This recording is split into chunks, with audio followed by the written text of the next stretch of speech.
सभी को मेरा नमस्कार। मैं अर्चना। हाँ तो प्यारे बच्चों, आज हम करेंगे 11वीं कक्षा के पाठ्यक्रम में संकलित पाठ है अप्पू के साथ 2.5 साल, जो कि सत्यजीत राय जी के द्वारा रचित पाठ है। तो हम पहले थोड़ा सा सत्यजीत राय जी के बारे में जान लेते हैं। इनका जन्म सन 1921 में कोलकाता पश्चिमी बंगाल में हुआ। इनकी जो प्रमुख जो फिल्में हैं वो हैं अपराजिता, अप्पू का संसार, जलसाघर, देवी चारुलता, महानगर, गोपी गायन, बाका बेन, पथेर पंचाली। हमारा जो ये पाठ है ये पथेर पंचाली फिल्म के ऊपर ही रचित है। पथेर पंचाली जो फिल्म है वो बांग्ला भाषा में रची गई है और इनकी कई और कहानियाँ हैं, जैसे शतरंज के खिलाड़ी, सदगति। इनकी प्रमुख जो रचनाएं हैं वो प्रोफेसर शंकु के कारनामे, सोने का किला, जहांगीर की स्वर्ण मुद्रा, बादशाही अंगूठी आदि। और इनको कई सम्मान भी मिले हैं, जैसे फ्रांस का लेजेंड डी ऑनर, पूरे जीवन की उपलब्धियों पर ऑस्कर और भारत रत्न सहित फिल्म जगत का हर महत्वपूर्ण सम्मान इनको मिला है। 1992 में सत्यजीत राय जी का निधन हो गया और लेकिन अपने इतने ही काल में वो बहुत सी रचनाएं लिख गए, बहुत सी फिल्में बना गए, भारतीय सिनेमा को कलात्मक ऊंचाई प्रदान कर गए। फिल्मकारों में सत्यजीत राय अगली कतार में हैं। उनके निर्देशन में जो पहली फिल्म बनी वो पथेर पंचाली बनी 1955 में जो प्रदर्शित हुई। उनसे राय को अंतर्राष्ट्रीय स्तर पर प्रतिष्ठा प्राप्त करने वाला भारतीय निर्देशक बना दिया गया। इनकी फीचर फिल्मों की कुल संख्या 30 के लगभग है। इन फिल्मों के जरिए इन्होंने फिल्म विधा को समृद्ध ही नहीं बल्कि इस माध्यम के बारे में निर्देशकों और आलोचकों के बीच में एक समझ विकसित करने में भी अपना योगदान दिया है। ध्यान देने की बात है कि इनकी ज़्यादातर फिल्में साहित्यिक कृतियों पर आधारित हैं। इनके पसंदीदा साहित्यकारों में बांग्ला की विभूति भूषण बंदोपाध्याय से लेकर हिंदी के प्रेमचंद तक शामिल हैं। यानी प्रेमचंद की जो रचनाएं हैं उनके ऊपर भी इन्होंने फिल्में बनाई हैं। फिल्मों के पटकथा लेखन, संगीत संयोजन, निर्देशन के अलावा राय ने बांग्ला में बच्चों एवं किशोरों के लिए लेखन का काम भी बहुत ही संजीदगी से किया है। इनकी लिखी कहानियों में जासूसी रोमांच के साथ साथ बड़े पेड़ पौधे और पशु पक्षियों का भी सहज संसार भी इन्होंने रचा है। अप्पू के साथ 2.5 साल नामक जो संस्मरण है वो पथेर पंचाली फिल्म के अनुभवों से संबंधित है कि इन्होंने जो पथेर पंचाली फिल्म बनाई थी उसमें क्या घटित हुआ, कैसे घटित हुआ, फिल्म कैसे कैसे बनी, वो सारी बातें अप्पू के साथ 2.5 साल पाठ के अंदर है। इन्होंने इस फिल्म को बनाने के लिए क्या क्या परेशानियां हुई, किस तरह की दिक्कतें आई, कैसा संघर्ष करना, वो सब कुछ इस पाठ के अंदर है। इससे फिल्म के सृजन और उसके व्याकरण से संबंधित कई बारीकियों का पता चलता है। यही नहीं, जो फिल्मी दुनिया हमें अपने गैलमर से चुंधियाती हुई जान पड़ती है, उसका एक ऐसा सच हमारे सामने आता है जिसमें साधनहीनता के बीच अपनी कला दृष्टि को साकार करने का भी संघर्ष इसके अंदर दिखाई देता है कि किस तरह से संघर्ष करते हैं। इस पाठ का भाषांतर बांग्ला मूल से विलास गीते ने किया था। किसी भी फिल्मकार के लिए अपनी पहली फिल्म एक अबूझ पहेली होती है, बनने या न बन पाने के अमूर्त शंकाओं से घिरी हुई होती है। फिल्म पूरी होती है तो फिल्मकार जन्म लेता है और अपनी पहली फिल्म की रचना के दौरान फिल्मकार अपना अनुभव संसार को इतना रोमांचकारी होता है कि वो सबको बताता है कि उसके क्या अनुभव रहे। तो अब हम आते हैं अपने पाठ के ऊपर। अप्पू के साथ 2.5 साल। पथेर पंचाली फिल्म की शूटिंग का काम 2.5 साल तक चला था। इस 2.5 साल के कालखंड में हर रोज़ जो शूटिंग होती थी, मैं तब तक विज्ञापन कंपनी में नौकरी करता था। इसमें अप्पू के साथ 2.5 साल जो पाठ का नाम रखा गया है वो भी इसीलिए रखा गया है क्योंकि जो फिल्म है वो 2.5 साल में पूरी हुई थी। इन्होंने, लेखक ने जो ये पाठ लिखा है, ये अपने संस्मरण, ये जो संस्मरण लिखा है ये अपनी याद के आधार पर लिखा है। तो 2.5 साल उन्हें ये फिल्म बनाने में लगाया था, इसीलिए इन्होंने इस पार्ट का नाम अप्पू के साथ 2.5 साल रख दिया। तो कहता है कि मैं तब तक विज्ञापन कंपनी में काम करता था और नौकरी से जब भी फुर्सत मिलती थी तब शूटिंग करता था। मेरे पास उस समय पर्याप्त पैसे भी नहीं थे। पैसे ख़त्म होने के बाद फिर से पैसे जमा करने तक शूटिंग के कार्य को स्थगित कर दिया जाता था। शूटिंग का आरंभ करने से पहले फिल्म में काम करने के लिए कलाकार इकट्ठे करके एक बड़ा आयोजन हुआ। विशेषकर अप्पू की भूमिका निभाने के लिए 6 साल का लड़का मिल ही नहीं रहा था। मतलब अप्पू की जो भूमिका निभानी है उसके लिए लेखक किसी भी बच्चे को ढूंढ रहा है, लेकिन इसको जैसा बच्चा चाहिए वैसा बच्चा नहीं मिल रहा है। कहते हैं कि आखिरकार मैंने अखबार में उस संदर्भ में एक इश्तिहार दिया। रास बिहारी एवेन्यू की एक बिल्डिंग में मैंने एक कमरा भाड़े पर लिया और वहाँ पर बच्चे इंटरव्यू के लिए आते थे। बहुत से लड़के आए, लेकिन अप्पू की भूमिका के लिए लेखक कहते हैं कि मुझे जिस तरह का लड़का चाहिए था वैसा लड़का नहीं मिल पाया। एक दिन एक लड़का आया और उसकी गर्दन पर लगा पाउडर देखकर मुझे शक हो गया और नाम पूछने पर नाजुक आवाज़ में बोला कि तिया। उसके साथ आए उसके पिताजी से मैंने पूछा, क्या अभी अभी आप इसके बाल कटवा कर यहाँ ले आए? वे सज्जन पकड़े गए, सच छिपा नहीं सके। असल में वो बोले कि असल में ये मेरा बेटा नहीं, मेरी बेटी है। अप्पू की भूमिका मिलने की आशा से इसके बाल कटवा कर यहाँ लेकर आया हूँ। विज्ञापन देखकर भी अप्पू की भूमिका के लिए सही तरह का लड़का न मिलने के कारण लेखक कहते हैं कि मैं तो बेहाल हो गया। आखिर एक दिन मेरी पत्नी छत के नीचे आकर मुझसे बोली, पास वाले मकान की छत पर एक लड़का देखा, जरा उसे बुलाइए। तो आखिर हमारे पड़ोस में रहने वाला लड़का ही सुबीर बनर्जी ही अप्पू की भूमिका निभाने वाला लड़का बना। और कहते हैं कि इस बात का अंदाज़ा मुझे पहले कभी भी नहीं था। जैसे जैसे दिन बीतने लगे वैसे वैसे मुझे डर लगने लगा कि अप्पू और दुर्गा की भूमिका निभाने वाले बच्चे अगर ज़्यादा बड़े हो गए तो फिल्म में वह दिखाई देगा। क्योंकि जब इसको काम करने लगा तो इसको ये पता नहीं था कि 2.5 साल काम चलेगा। अब इतना लंबा काम चलने लगा तो इसको डर रहने लगा कि अगर ये बच्चे बड़े हो गए तो फिर छोटे बच्चे की भूमिका निभानी है, कैसे निभेगी।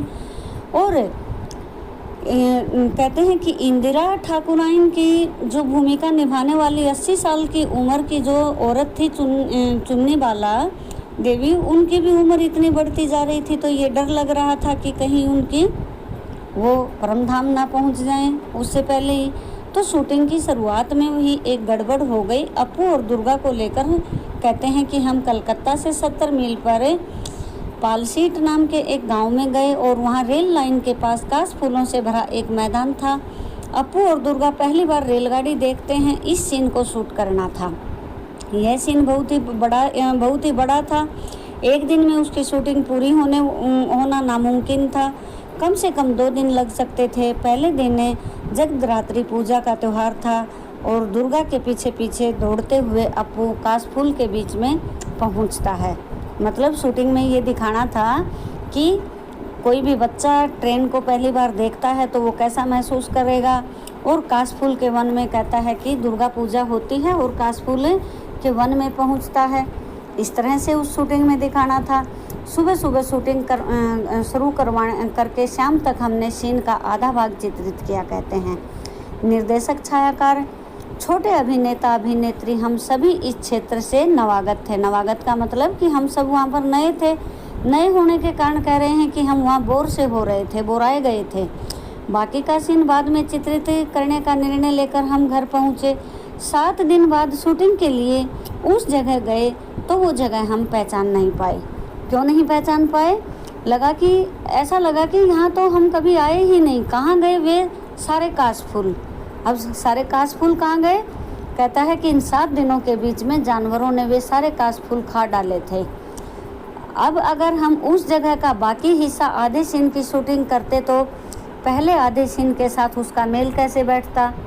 अब उसमें से कंटिन्यूटी नदारद हो जाती।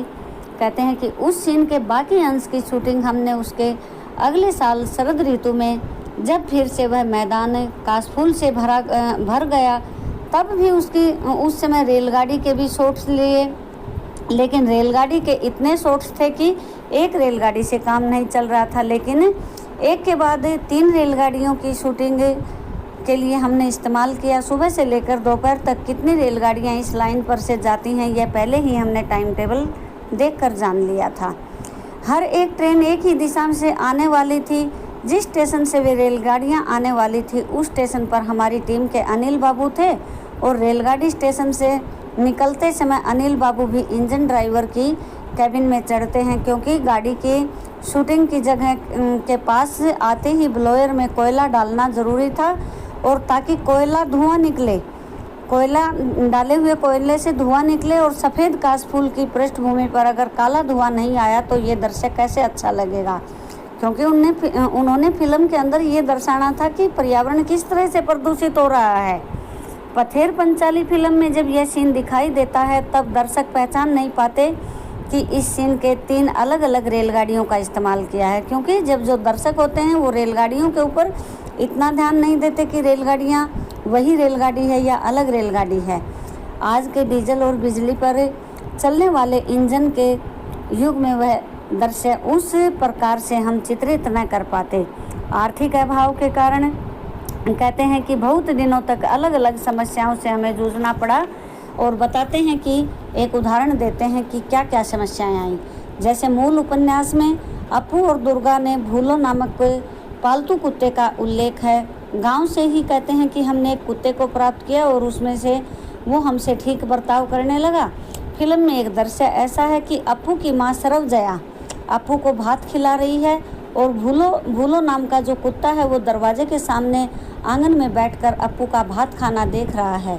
अपू के हाथ में छोटे तीर कमान है, खाने में उसका पूरा ध्यान नहीं है, वह माँ की ओर पीठ करके बैठा हुआ है, वह तीर कमान खेलने के लिए उतावला है। अपू खाते खाते कमान के से तीर छोड़ता है और उसके बाद खाना छोड़कर तीर वापस लेने के लिए जाता है। सरवजया जो उसकी अपू की माँ है वो बाएं हाथ में एक थाली और दाहिने हाथ में निवाला लेकर, निवाला यानी बच्चे को जो हम टूक जो खिलाते हैं उसको निवाला लेकर बच्चे के पीछे पीछे दौड़ती है, लेकिन बच्चे के भाव देखकर जान जाती है कि अब वह कुछ भी नहीं खाने वाला है। भूलो कुत्ता भी खड़ा हो जाता है, उसका ध्यान सरवजया के हाथ में भात की थाली है और उसका ध्यान उसी की तरफ है। इसके बाद वाले शॉट में कहते हैं कि हमें ऐसा दिखाना था कि सरवजया थाली में बचा भात एक गमले में डाल देती है और भूलो वह भात खाता है, लेकिन यह शॉट हम उस समय नहीं कर सके। क्यों नहीं कर सके? क्योंकि सूरज की रोशनी ख़त्म हो गई थी, सूरज की रोशनी में उसे करना था। अब कहते हैं कि कुछ पैसे भी नहीं थे, वे भी ख़त्म हो गए थे।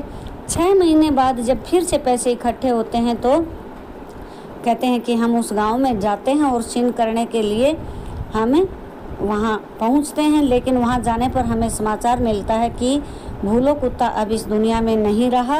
अब फिर सोचते हैं कि अब क्या होगा। फिर खबर मिली कि भूलो जैसा दिखने वाला गांव में एक और कुत्ता है। फिर कहते हैं कि उसको पकड़ के लाए। सचमुच में वो भूलो जैसा दिखाई देता था, वह भूलो से अपनी ही मिलता जुलता था। उसका शरीर का रंग भी भूलो जैसा बादामी था, उसकी दुम का छोर भी भूलो के दुम के छोर जैसा था, सफ़ेद था। आखिर यह फेंका हुआ भात उसके खाने या उसके दृश्य को शूटिंग उससे पूरी की गई। फिल्म देखते समय यह बात भी किसी के ध्यान में नहीं आती कि हमने इस सीन को 2 अलग अलग कुत्तों से किया है। अब कहता है कि एक समस्या और हमारे सामने आई। पथेर पंचाली की शूटिंग के अंदर हमें कहता है कि इस दौरान हमें उलझना पड़ा था। रामनिवास नामक घूमते मिठाई वाले से मिठाई खरीदने के लिए पूर्व दुर्गा के पास पैसे नहीं हैं, तो वे मिठाई खरीद नहीं सकते। इसलिए अपू और दुर्गा उस मिठाई वाले के पीछे पीछे मुखर्जी के घर के पास जाते हैं। मुखर्जी अमीर आदमी है, वे तो मिठाई ज़रूर खरीदेंगे और उसका मिठाई खरीदना देखने में ही अपू और दुर्गा की खुशी है। इस दृश्य का कुछ अंश चित्रित होने के बाद हमारी शूटिंग कुछ महीनों के लिए स्थगित हो गई। पैसे हाथ आने पर फिर जब हम उस गांव में शूटिंग करने के लिए गए तब खबर मिली कि श्रीनिवास मिठाई वाले की भूमिका जो सज्जन कर रहे थे उनका देहांत हो गया। अब पहले श्रीनिवास का मिलता जुलता दूसरा आदमी कहाँ से मिलेगा, अब सोचने लगे। श्रीनिवास की भूमिका के लिए भी कहते हैं कि हमें जो सज्जन मिले उसका चेहरे तो पहले वाले श्रीनिवास से नहीं मिलता था, लेकिन उसकी जो डील डोल थी, उसका जो शरीर था वो मिल रहा था। उन्होंने हमें बाकी दृश्य अंश चित्रित किए। फिल्म में दिखाई देता है कि श्रीनिवास बास बन के बाहर आता है और अलग शॉट में 2 नंबर का जो श्रीनिवास है वो कैमरे की पीठ करके मुखर्जी के घर के गेट के अंदर जाता है। पथेर पंचाली फिल्म अनेक लोगों से एक से अधिक बार देखी है, लेकिन श्रीनिवास के मामले में भी यह बात किसी के ध्यान में नहीं आई। कहता है कि ऐसा मैंने नहीं सुना। इस श्रीनिवास के सीन में एक शॉट के वक्त हम बिल्कुल तंग आ गए थे और वह भी भूलो कुत्ते की वजह से। छोटे से पुकुर के पार मिठाई वाला खड़ा है और इस पार अपने घर के पास अप्पू दुर्गा मिठाई वाले की ओर ललचाई नज़र से देख रहे हैं। क्यों मिठाई खरीदेंगे? मिठाई वाले के इस सवाल का वो ना में जवाब देते हैं और मिठाई वाला मुखर्जी के घर की ओर जाने लगता है। दुर्गा अप्पू से कहती है कि चल हम भी चलेंगे। भाई बहन दौड़ने लगते हैं और उसी समय पीछे झुरमुट में बैठे भूलो कुत्ता भी छलांग लगाकर उनके साथ दौड़ने लगता है। हमें ऐसा सीन लेना था, लेकिन मुश्किल यह है कि कुत्ता कोई हॉलीवुड का कोई सिखाया हुआ नहीं है, इसलिए यह बताना मुश्किल ही था कि अप्पू और दुर्गा के साथ भागता जाएगा या नहीं जाएगा। अब कुत्ते के मालिक ने हमसे कहा कि अप्पू दुर्गा जब भागने लगें तब तुम अपने कुत्ते को उन दोनों के पीछे भागने के लिए कहना। लेकिन शूटिंग के वक्त दिखाई दिया कि वह कुत्ता मालिक की आज्ञा का पालन नहीं कर रहा था। इधर हमारा कैमरा चालू ही था। कीमती फिल्म जाया हो रही थी और मुझे बार बार चिल्लाना पड़ रहा था कि कट कट कट। अब यहाँ धीरज रखने के सिवा कोई दूसरा उपाय नहीं था। अगर कुत्ता बच्चों के पीछे दौड़ा तो वह उनका पालतू कुत्ता लग सकता था, लेकिन मैंने दुर्गा से अपने हाथ में थोड़ी सी मिठाई छिपाने के लिए कहा और वह कुत्ते को दिखाकर भागने के लिए कहा। इस बार कुत्ता उनके पीछे भागा और हमारी इच्छा के अनुसार शॉट मिला। पैसों की कमी के कारण बारिश का दृश्य चित्रित करने में बहुत मुश्किल आई। बरसात के दिन आए, इसके लिए भी हमें इंतज़ार करना पड़ा और इस कारण शूटिंग बंद कर दी गई। आखिरकार जब हाथ में पैसे आए और अक्टूबर का महीना शुरू हुआ, सर्द ऋतु में हमें निर्भर आकाश और दिनों में शायद बरसात होगी, इस आशा से मैं और अप्पू दुर्गा की भूमिका करने वाले बच्चे और कैमरे की तकनीशियन को साथ लेकर हर रोज़ देहात में जाकर बैठा रहता था। आकाश में एक भी काला बादल दिखाई दिया तो मुझे लगता था कि बरसात होगी। मैं इच्छा करता कि वह बादल बहुत बड़ा हो जाए और बरसने लगे। आखिरकार एक दिन ऐसा ही हुआ। सर्द ऋतु में ही आसमान में बादल छा गए और धुआंधार बारिश शुरू हो गई। उसी बारिश में भीग कर दुर्गा भागती हुई आई और उसने पेड़ के नीचे भाई के पास जाकर आसरा लिया। भाई बहन एक दूसरे से चिपक कर बैठ गए। दुर्गा कहने लगी, नेबूर पाता कर मचा, हे वृष्टि घेरे जा। बरसात, ठंड। अप्पू का बदन खुला प्लास्टिक के कपड़े से ढके कैमरे को आंख लगाकर देखा तो वह ठंड लगने के कारण सिहर रहा था। शॉट पूरा होने के बाद दूध में थोड़ी ब्रांडी मिलाकर दी और भाई बहन का शरीर गर्म कर दिया। उन्होंने पथेर पंचाली फिल्म देखी है, वे जानते हैं कि वह शॉट बहुत अच्छा चित्रित हुआ है। शूटिंग की दृष्टि में गोपाल ग्राम की तुलना में बोडाल गांव में अधिक उपयुक्त लगा और अब अप्पू और दुर्गा का घर, अप्पू का स्कूल, गांव के मैदान, खेत, पुकुर, आम के पेड़, झुरमुट, ये सभी आसपास हमें मिले। अब यह गांव में बिजली आ गई और पक्के रास्ते बन गए हैं। अब ज़माने में वे नहीं हैं। उस समय जब हमें बहुत बार आना जाना पड़ा तो बहुत बार रहना भी पड़ा, इसलिए वहाँ के लोगों से हमारा परिचय हो गया। उन लोगों में एक अद्भुत सज्जन थे, उन्हें हम सुबोध दा कहकर पुकारते थे। 60-65 साल के थे, उनका माथा गंजा था। वे अकेले ही एक झोपड़े में रहते थे। दरवाजे पर बैठकर खुद ही से कुछ न कुछ बड़बड़ाते रहते थे।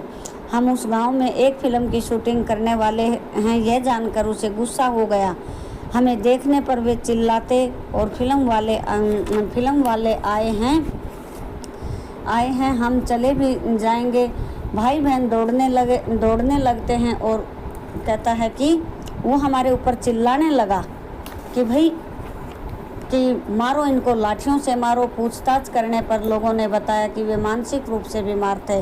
बाद में सुबोधा से हमारा अच्छा परिचय हुआ। वे हमें पास बुलाकर दरवाजे पर बैठकर वायलिन या लोकगीतों की धुन बजाकर सुनाते थे। बीच बीच में हमारे कानों में फुसफुसाते, वो साइकिल पर जा रहे आदमी को देख रहे हो न, वह कौन है जानते हो? वह है रूजवेल्ट। पक्का पाजी उनके मत से दूसरा, एक था चर्चिल, एक था हिटलर, तो एक अब्दुल गफ्फार। सभी उनके मतानुसार पाजी थे, उनके दुश्मन थे। हम जिस घर के में शूटिंग करते थे उसके पड़ोस में एक धोबी रहता था, उसके कारण हमें बहुत परेशानी होती थी। वह भी थोड़ा सा पागल था, कभी भी भाइयों और बहनों कहकर किसी राजकीय मुद्दे पर लंबा भाषण शुरू कर देता था। फुर्सत के समय में उसके भाषण पर हमें कुछ आपत्ति नहीं, लेकिन अगर शूटिंग के समय में वह भाषण शुरू करता तो हमारे साउंड का काम प्रभावित हो सकता था।